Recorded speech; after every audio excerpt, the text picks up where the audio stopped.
Tommy, a disappointing result tonight, but there'll be elements of the performance overall. I think that you'll be happy with leaving tonight.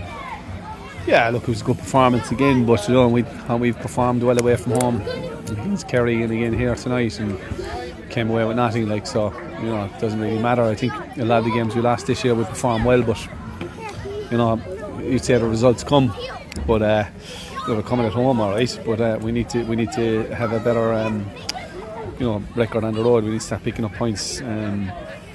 Even if it's just 1 point here today, you see out the game. I felt our decision making at times needed to be better. We had all the ball. We didn't create too much. They didn't create too much either. The game is won in both boxes, won and lost in both boxes, and they defended their box better, and we didn't defend our box as well, and they took the couple of chances that they had.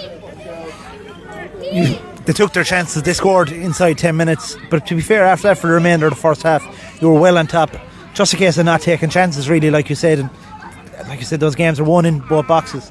Yeah, look, we didn't create a massive amount of chances. We had a few half chances. Their keeper didn't pull off any major saves. We didn't test them enough, even though we'd all the playing with a better team for the rest of that half.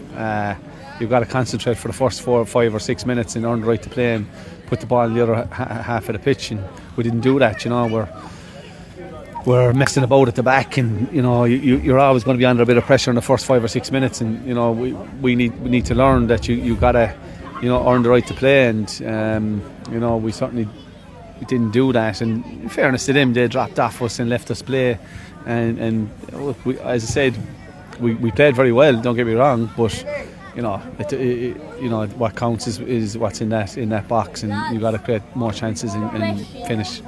You have a week off now before you're at home to Braes. Is that week off a welcome thing, or are you looking forward to getting back on the pitch in a week's time? Look, you always like a break, and we have a few sore bodies there now, and I think we look as fit and sharp as anyone. It's just that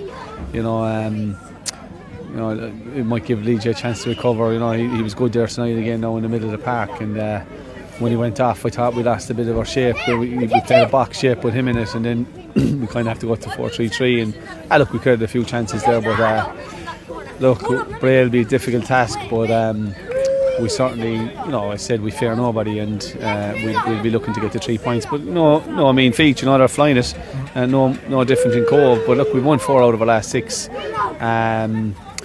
And I think Cobh won 6 out of 7. I think might even be 8 out of 9. Bray are pretty similar, so we need to start putting a couple of runs together. But look, it's going to be hard over the next 3 weeks. We have Bray, Wexford, and Dundalk. Yeah, so the top, and Wake Cobh tonight. But look, every game is a hard game. So 2 games in the 3 days will be tough, and we'll have to mix and match it and see can we get. I think we got 6 points over the last 3 game period, if I remember correctly. So we need to target something similar. You mentioned you have a tough run of fixtures coming up. You basically play the 4 or the 5 teams around you. Wexford have dropped out of the top half after tonight, but they're still in the hunt for the playoffs. I suppose, what's the message to supporters out of a tough run of games? Oh, look, supporters come out and support, and that's what they do. And the lads were very good there tonight again. There was a good support from the Blue Army lads, and there was other lads here as well. They're not in the Blue Army, they travel in numbers, so that's great to see. We just probably need more at the home games, and we have a core support of 500 or 600, 700 maybe, and we need to get more now, especially as the summer comes in, and if we're in the playoff positions. I think at this time of the year, it's always healthy to be in there. This time of year, you can always drop a place or 2, or probably 2 up or 2 down. I think in my own experience, unless there's a real capitulation. So I think we'll finish 4th, 6th, or anywhere between 4th and 6th, or anywhere between 2nd and 4th. That's the way it tends to go. When you're halfway there, as I said, someone could make on a run the likes of Kerry, have a really strong squad, and I think they'll strengthen during the summer as well. And then you obviously have Wexford UCD as well. But look, we're looking up and see can we catch the likes of a Bray. I think they've won 10 points ahead of us again, which isn't ideal. But if we win next week or 2 weeks time against them, it draws it back to 7, and all we can do is worry about ourselves. And look, I'd like to get the continue winning at home, but get that away form up. Too easy to beat away from home at the moment. You know, we've lost 5 now away from home. For me, that's disappointing. You know, you get something. You know, if 3 of them are draws, you're 3 points further up the table. So even if you can't get a win, you get a draw. You know, and we need to be a bit more gritty away from home.